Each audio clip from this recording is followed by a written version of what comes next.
Queen Elizabeth I, the iconic ruler of England known for her intelligence, political acumen, and being white. The secret to her alabaster skin?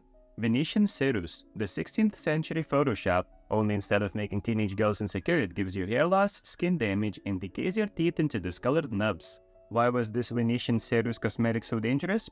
It's because of copious amounts of lead. Lead carbonate is a compound of lead, which is a heavy metal and highly toxic when absorbed by the body. It can be absorbed through the skin, inhaled as dust, or ingested. The frequent application of Venetian cerus meant that lead was consistently absorbed through the skin and possibly inhaled during application. And you know what that means? Hair loss. Lead poisoning disrupts the normal growth of hair follicles, causing hair to become brittle and fall out. Tooth decay.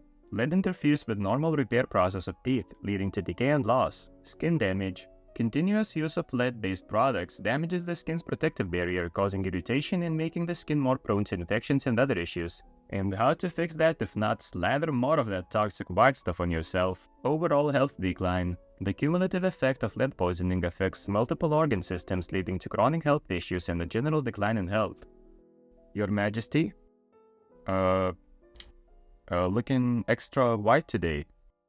So on my height video, I got some comments on how to increase your height if you're older, so I guess show pants as an option. Option if you wanna risk getting into a free fall anytime you slightly lose your balance. Show pants were a type of women's platform shoe that reached as high as 20 inches or more, popular particularly in Venice during the 15th to 17th centuries. Originally designed to keep women's dresses and feet clean from the dirty streets, they evolved into a symbol of status and wealth. They were typically made of wood or cork, covered in leather or brocade, and often decorated with luxurious fabrics or jewels. The extreme height made it difficult to maintain balance. Women often needed attendants to help them walk, which I guess is a double risk if you want a guy to hold your hand, but other than that it must have been pretty annoying. The unnatural height and position could cause strain on the feet, ankles, and legs, leading to long-term posture problems and pain. Also, prolonged use could contribute to foot deformities, much like modern high heels but more extreme. So in summary, it looks cool and makes you tall, but very impractical and straight up dangerous. X-ray hair removal.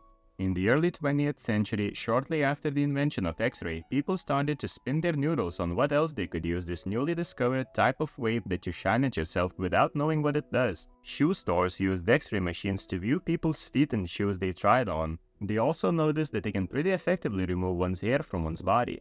X-ray hair removal emerged as a revolutionary solution for women seeking smooth skin without the daily grind of shaving or plucking. The procedure involved pulling a hulk and exposing the skin to X-ray radiation to damage hair follicles, promising a long-term reduction in hair growth. However, shockingly, the same active ingredient that permanently removed hair also permanently removed you. Side effects were... oh boy, where to start? Immediate consequences included severe skin burns due to intense radiation, while prolonged exposure could lead to radiation sickness, a condition marked by nausea, weakness, and other symptoms. And of course, how can we forget radiation's best buddy? Cancer. Particularly skin cancer. Well, because they would shine radiation on their skin. Real quick, same as the last time, consider subscribing. It doesn't cost you anything and it means a lot to me. Plus, you can always unsubscribe if you change your mind.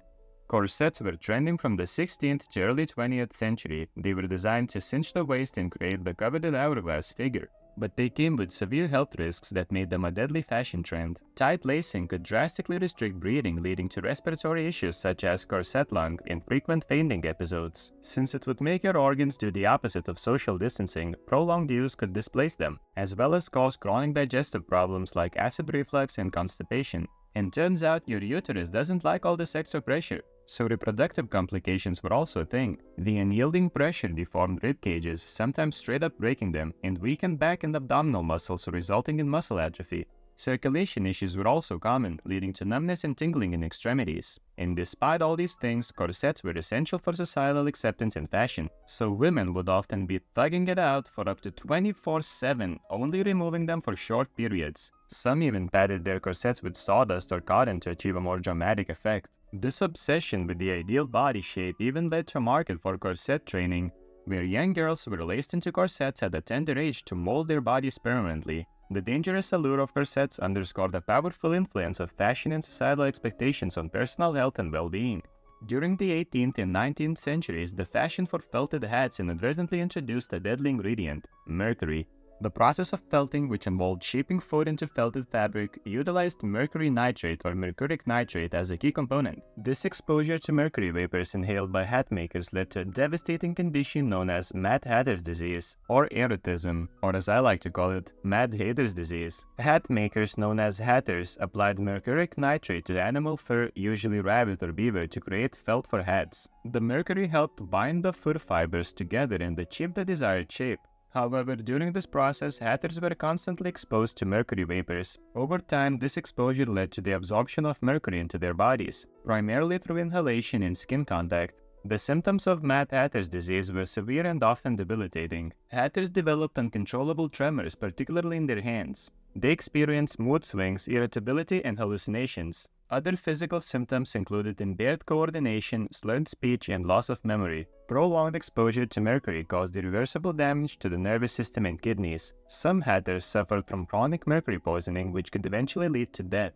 The term "mad as a hatter" entered popular culture as a reference to someone displaying irrational behavior, stemming from the visible effects of mercury poisoning among hat makers. In the 19th century, crinolines were the epitome of Victorian fashion, featuring expansive bell-shaped skirts supported by steel hoops or horsehair frameworks. Despite their elegance, these garments posed a significant hazard: flammability.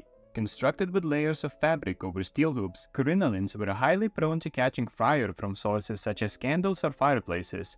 Tragic incidents were frequent, with women suffering severe burns or even fatalities as their skirts ignited. These dangers spurred public awareness campaigns advocating for safer clothing materials and designs. Over time, these concerns contributed to the declines in crinolines, leading to shifts in fashion towards less flammable and more practical attire. Anyway, don't forget to subscribe and see you later.